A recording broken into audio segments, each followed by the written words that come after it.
भारत से पंगा लेने गीदड़ भभकी देने वाले बांग्लादेश की यूनिट सरकार की अब उल्टी गिनती शुरू हो चुकी है। बड़ी खबर यह है कि अमेरिका के राष्ट्रपति डोनाल्ड ट्रंप ने गद्दी संभालते ही बांग्लादेश की यूनिट सरकार को तगड़ा और सबसे बड़ा झटका दिया है। उन्होंने बांग्लादेश को दी जाने वाली अमेरिकी मदद पर तत्काल रोक लगा दी है। यह बड़ा फैसला डोनाल्ड ट्रंप के राष्ट्रपति की गद्दी पर बैठते ही हो चुका है और इसको लेकर जो बड़ी जानकारी है वो ये कि दरअसल जो अमेरिका का अंतर्राष्ट्रीय विकास एजेंसी है यानी USAID, उसने लेटर लिखकर इसकी जानकारी दी है। ये फैसला ट्रंप प्रशासन के सत्ता में आने के बाद लिया गया है। अब यूनुस सरकार की मुश्किलें बढ़ने वाली हैं। जिस तरीके से लगातार बांग्लादेश के ये कार्यवाहक प्रधानमंत्री मोहम्मद यूनुस भारत को धमकी देने का काम कर रहे थे, लगातार उनकी टीका टिप्पणी भारत को लेकर जारी थी और भारत लगातार अनुरोध कर रहा था बांग्लादेश की यूनुस सरकार से कि जो भी वहां पर गतिविधियां हो रही हैं, जो वहां पर कट्टरपंथी ताकतें एक्टिव हो रही हैं, वहां पर जो अल्पसंख्यकों को टारगेट किया जा रहा है, उसे रोके यूनुस सरकार, उस पर कार्रवाई करे। लेकिन वहां पर कोई कार्रवाई नहीं हुई और असर अब यह हुआ कि दरअसल ट्रंप ने अमेरिका के राष्ट्रपति की गद्दी संभालते ही सबसे पहले बांग्लादेश की यूनुस सरकार पर ही यह बड़ी कार्रवाई करती है। एक तरीके से बड़ा झटका यूनुस सरकार को दिया है और बांग्लादेश को मिलने वाली जो मदद है अमेरिका की तरफ से वो रोक दी गई है। अब सवाल उठ रहा है कि डीप स्टेट की कठपुतली का अब क्या होगा, यानी जब तक बाइडेन वहां की सत्ता पर थे तब तक लगातार यूनुस सरकार एक तरीके से कठपुतली थी बाइडेन की, लेकिन अब ट्रंप के गद्दी पर आते ही अब यूनुस सरकार का क्या होगा। अब कुर्सी पर भी खतरा मंडरा रहा है और एक बार फिर से यह माना जा रहा है कि जल्द ही बांग्लादेश में चुनाव कराने की तैयारी की जा सकती है।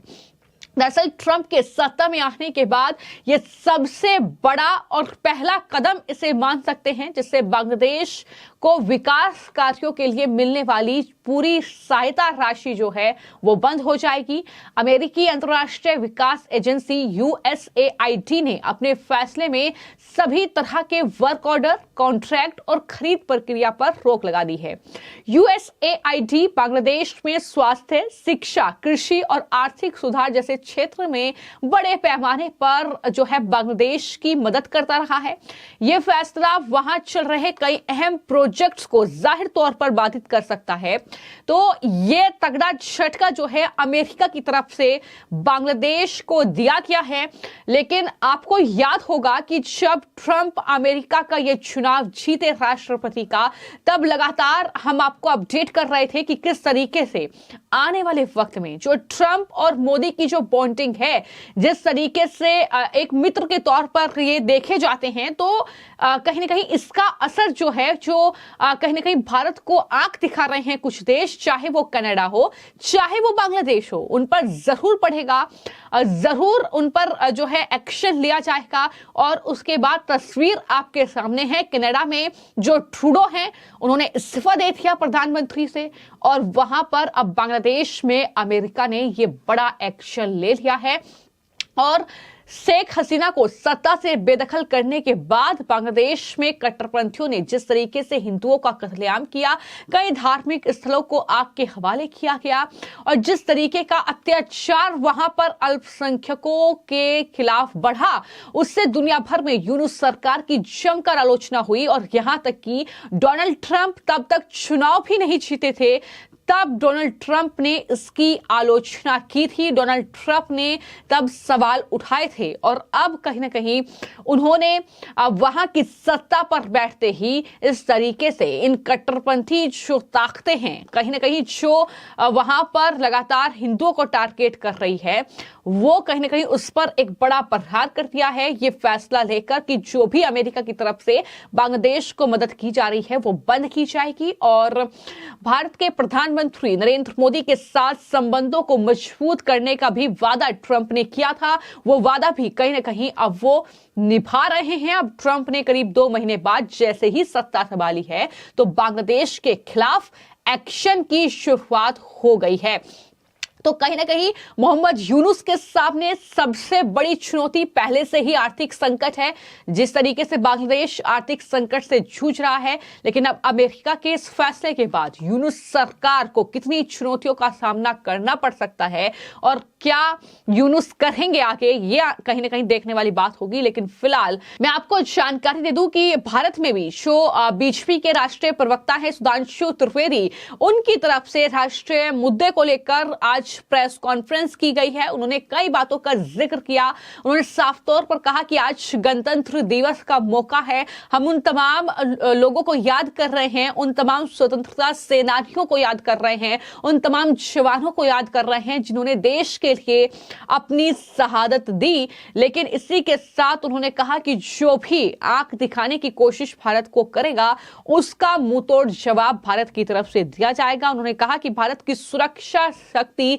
एक नए युग में प्रवेश कर चुकी है। किस तरीके से गणतंत्र दिवस के इस खास मौके पर सुधांशु त्रिवेदी ने जनता के सामने जो है कई मुद्दों को लेकर बातचीत की है, जरा सुनिए। गणतंत्र दिवस की आप सभी को बधाई देता हूं और लोकतंत्र की जननी भारत के गणतंत्र के 75 वर्ष पूर्व होने पर सभी देशवासियों के लिए यह गर्व का विषय है और यह सुखद अनुभूति है। पूरा देश आज जिस संवेद रूप में आकर खड़ा है, उसे हम एक पंक्ति में कह सकते हैं कि जाति पंथ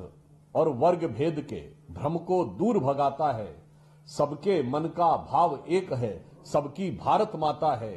अनेकता में ऐक्य मंत्र को जन जन फिर अपनाता है, देखो प्यारा देश हमारा आगे बढ़ता जाता है। परंतु बहुत सी ऐसी शक्तियां हैं जो इस हमारे प्यारे देश को आगे बढ़ते हुए नहीं देखना चाहती और इसके लिए वो हर प्रकार के प्रतिरोध उत्पन्न करना चाहती हैं, देश के अंदर भी और देश के बाहर भी। और ऐसी ही शक्तियों के विरुद्ध दृढ़ता के साथ प्रधानमंत्री श्री नरेंद्र मोदी जी के नेतृत्व में भारतीय जनता पार्टी और एनडीए की सरकार खड़ी है और भारत के विरुद्ध होने वाले हर प्रकार के षड्यंत्र को विफल करने के लिए कृत संकल्पित है। और इसी सिलसिले में एक बहुत ही महत्वपूर्ण घटना हुई है जब 2008 में मुंबई के खौफनाक आतंकवादी हमले, जिसे हम 26/11 के हमले के नाम से जानते हैं, उसके गुनहगार तहव्वुर राणा को अमेरिका की सुप्रीम कोर्ट ने भारत को वापस सौंपने का निर्णय लिया है। निश्चित रूप से यह निर्णय हर भारतीय के लिए एक संतुष्टि का विषय है और विशेषकर वो लोग जिन्होंने अपनी जान गंवाई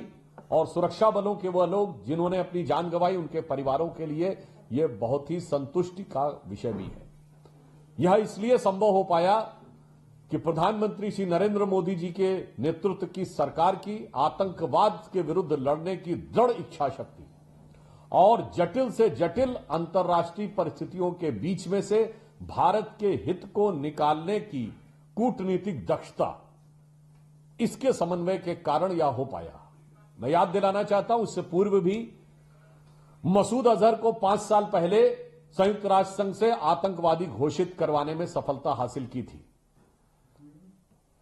इसलिए हम यह कह सकते हैं कि भारत की सुरक्षा और प्रतिष्ठा दोनों की दृष्टियों से तहव्वुर राणा को वापस भारत लौटाने का अमेरिका के सुप्रीम कोर्ट का निर्णय हम सब भारतीयों के लिए एक गौरव का क्षण है और साथ ही यह भी याद दिलाता है कि यह भारत के सुरक्षा और प्रतिष्ठा और कूटनीतिक दक्षता के युग में एक नए युग का प्रवेश हो गया है। पहले एक दौर था, याद करिए 2008 के हमले के बाद भारत की सेना कार्रवाई करने के लिए तैयार थी, मगर उस समय की सरकार ने इसलिए कार्रवाई नहीं की थी क्योंकि उन्हें डर था कि इससे उपजे वातावरण से भारतीय जनता पार्टी को लाभ ना हो जाए। और यह बात बैरक ओबामा ने अपनी किताब द प्रॉमिस लैंड में लिखी हुई है। और आपको याद हो 2008 के केवल 9 महीने बाद जुलाई 2009 में शर्म एल शेख में ज्वाइंट डिक्लेरेशन साइन किया था उस समय की सरकार ने पाकिस्तान के साथ, और यह कहा था आतंकवाद से शांति वार्ता प्रभावित नहीं होगी। और अब मोदी जी के नेतृत्व में कूटनीति का वो दौर आया है जब हमने कहा आतंकवाद तो छोड़िए, वार्ता तो छोड़िए, किसी आतंकी को बचने का कोई रास्ता भी नहीं देंगे और उसको हर कानूनी और वैधानिक रास्ते से अंजाम तक पहुंचाने का हम प्रयास करेंगे। इसलिए इस कठिन काम को जिस कुशलता के साथ मोदी जी की सरकार ने अंजाम तक पहुंचाया है, तो मैं उनके लिए कहना चाहूंगा कि अपनी बात को मनवाने का हुनर मुझे आता है। मतलब मैं मोदी जी की सरकार, अपनी सरकार की तरफ से कहना चाहूंगा कि अपनी बात को मनवाने का हुनर मुझे आता है। मैं वो कतरा हूं, समुंदर मेरे घर आता है। क्योंकि इस समय के इस दौर में ये अपने आप में चुनौती थी, परंतु उसी के साथ मैं ये भी याद दिलाना चाहता हूं, इस देश में तमाम ऐसी शक्तियां थीं और आज दिल्ली के इस चुनाव के दौरान भी जो दोनों हमारे मुख्य विपक्षी दल हैं, सत्ताधारी दल आम आदमी पार्टी और कांग्रेस के, तो मैंने बताया ही, आम आदमी पार्टी के साथ भी जुड़े हुए तमाम ऐसे संगठन हैं, तमाम ऐसे एनजीओज हैं जो आतंकवाद के आरोपियों से बचाने के रास्ते खोजते रहते हैं। दिल्ली की जनता और देश की जनता के सामने दोनों का चरित्र बहुत साफ है। आम आदमी पार्टी की मुख्यमंत्री आतिशी जी के ही परिवार के लोग अफजल गुरु की क्षमा याचना यानी आतंक के आरोपी को बचाने के रास्ते खोज रहे थे। आम आदमी पार्टी का चरित्र यह है और मोदी जी के नेतृत्व में भाजपा का संकल्प यह है कि किसी आतंकी को बचने का कोई रास्ता नहीं दिया जाएगा और भारत की सुरक्षा और भारत के स्वाभिमान दोनों की रक्षा की जाएगी। मगर आज एक और सुखद क्षण है कि उत्तराखंड में जो हमारे नगर निगम के चुनाव हुए हैं, उसमें से 11 में से 10 नगर निगम में भारतीय जनता पार्टी ने शानदार सफलता हासिल की है। और मित्रों, आप सभी जानते हैं कि सर्दी के मौसम में जो पहाड़ों से हवाएं चलती हैं, उसका दिल्ली पर प्रभाव जरूर पड़ता है। तो हमें पूर्ण विश्वास है कि अब अगला चरण दिल्ली में भारतीय जनता पार्टी के पक्ष में निर्णायक और प्रभावी जनादेश का आने वाला है। और हम सभी जानते हैं कि दिल्ली के तथाकथित असली परंतु अपदस्थ मुख्यमंत्री, मतलब बकौल आम आदमी पार्टी वो असली हैं, तो जो कुर्सी बैठा क्या है वो तो आप समझ ही सकते हैं, मगर अपदस्थ हैं, जो पद पे नहीं है, वो हमारी पार्टी के प्रत्याशी और हमारे मित्र प्रवेश वर्मा जी के सामने अपनी अवश्यंभावी पराजय को देखकर इस तरीके से बदहवास हो गए हैं या इस ढंग की शरारतपूर्ण हरकतें करने लगे हैं जो शायद दिल्ली की जनता ने इससे पहले कभी न देखी हो। अब दिल्ली की जनता को पता चल रहा है कि अभी आपने देखा हो, कुछ दिन पहले होएक्स कॉल आए थे दिल्ली के स्कूलों में बम धमाके के, और जब पुलिस की जांच हुई तो उसमें एक नाबालिग पकड़ा गया और उस नाबालिग के माता पिता दोनों का संबंध ऐसे एनजीओ से था जो अफजल गुरु और आतंकियों की रास्ते साफ कर रहे थे या उनके प्रति सहानुभूति रख रहे थे। ऐसे ही होएक्स कॉल इस समय केजरीवाल जी के बिहाफ पर और आम आदमी पार्टी भी लोगों को कर रही है। जैसे वो फर्जी कॉल्स थी बम धमाकों की, ऐसे ही फर्जी कॉल आ रही हैं कि साहब आपका वोट उड़ गया है। तो कोई कह रहा है, बड़े आश्चर्य की बात है कि वो कह रहे हैं वोट उड़ भी गया है, वोट जुड़ भी गया है। मतलब पहले यह बताया जाता है कि उड़ गया है और फिर कहा जाता है कि साहब केजरीवाल जी के प्रताप से जुड़ भी गया है। यह दर्शाता है, और इतना ही नहीं, कई ऐसी योजनाएं हैं जो उन्होंने लागू भी नहीं की हैं और कहते हैं वो रुक जाएंगी। मैं साफ साफ आम आदमी पार्टी से कहना चाहता हूं, जो आपने महिलाओं के सम्मान की योजना की बात कही, अगर आप ईमानदार थे तो महाराष्ट्र में हमने कहा था और चुनाव आचार संहिता लगने से पहले 3 किस्तें दे दी थी।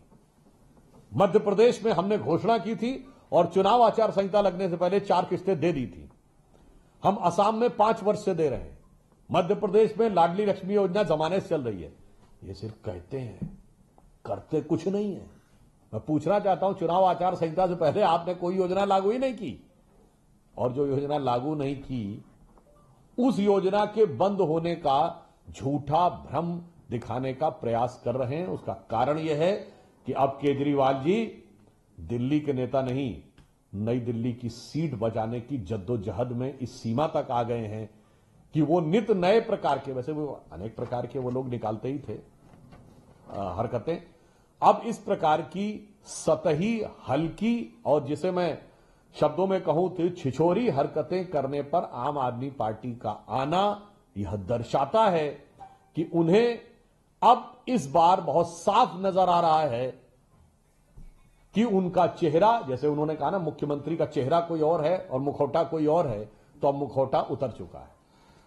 तो फिलहाल कहीं ना कहीं बांग्लादेश में जिस तरीके से शेख हसीना को गद्दी से हटाया गया और मोहम्मद यूनुस वहां के प्रधानमंत्री बने, लेकिन अब राष्ट्रपति डोनाल्ड ट्रंप के इस फैसले के बाद किस तरीके से मोहम्मद यूनुस की मुश्किलें बढ़ेंगी और किस तरीके से जो है वो बांग्लादेश में अब आगे कदम बढ़ाएंगे, ये कहीं ना कहीं देखने वाली बात होगी। फिलहाल आपकी इस खबर को लेकर क्या राय, हमें कमेंट बॉक्स में जरूर लिखें। धन्यवाद।